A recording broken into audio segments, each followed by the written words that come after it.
Welcome to our continuing series, Questions and Answers, from the works of Sri Aurobindo and the Mother.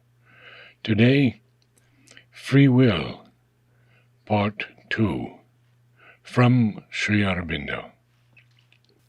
As his inner psychic or occult inner mental being came more to the front, there would be a strengthened power of choice, of sanction, a beginning of authentic free will, which would grow more and more effective.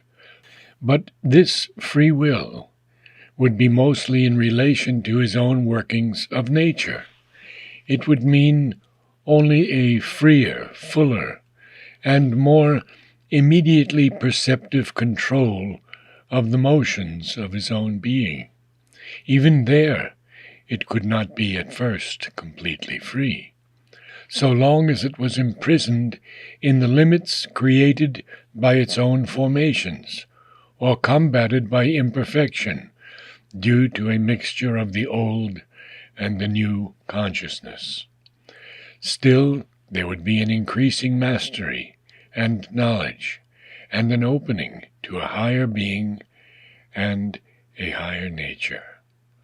Our notion of free will is apt to be tainted with the excessive individualism of the human ego, and to assume the figure of an independent will acting on its own isolated account, in a complete liberty without any determination other than its own choice and single, unrelated movement.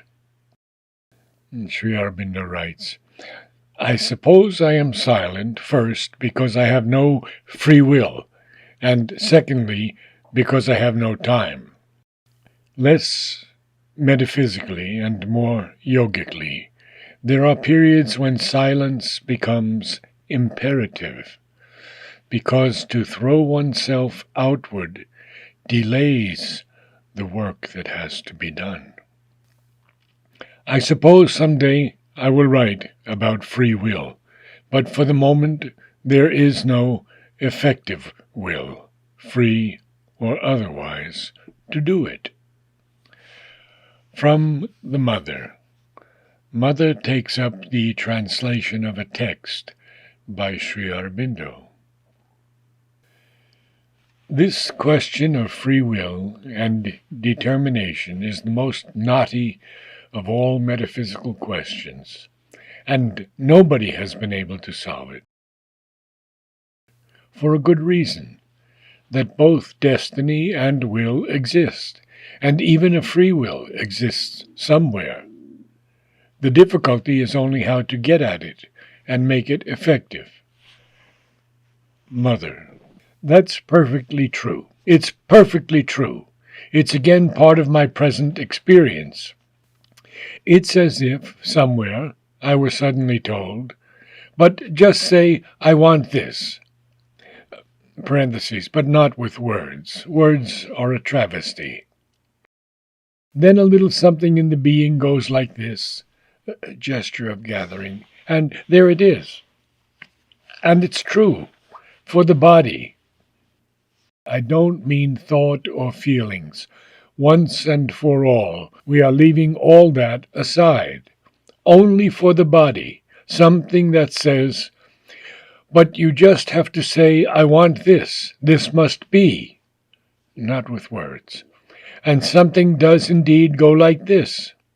Same gesture of gathering. Goes like this in a blue light, a bright sapphire. And there it is. There it is. It's very simple.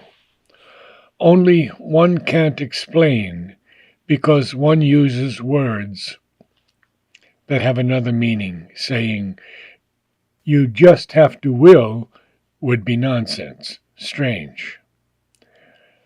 Disciple. I have a question from the last lesson. Here Sri Aurobindo has written, all the scenes of the earth play have been like a drama, arranged and planned and staged by her, in brackets, the Mother as the Mahashakti, with the cosmic gods for her assistants, and herself as a veiled actor.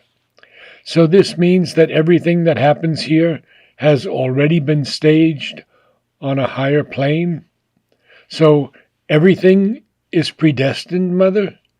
Then there is no free will? Mother, it is not like that. It is put like that, and it is one particular way of seeing things.